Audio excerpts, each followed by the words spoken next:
Hi, I'm Callie from the International Institute of Digital Marketing. Here are some tactical email marketing tips and tricks. Step 1. Understand email marketing strategy. Each email we send has one of 5 purposes.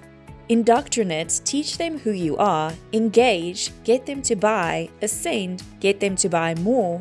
Segment, learn what they want to buy next. And re-engage or win back, bringing them back. These are the 5 stages to a solid email marketing strategy, and this is absolutely where you must start. Step 2. Learn how to approach writing high-converting emails.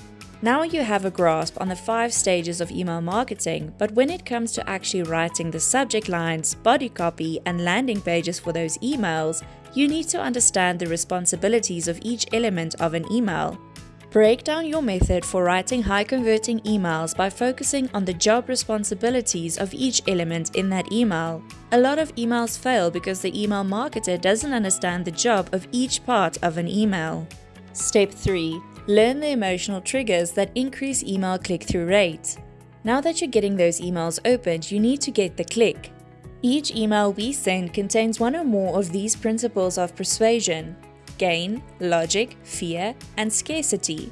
These principles of persuasion can be applied anywhere you want people to take action, and they're sure to get more clicks from email. For more information, visit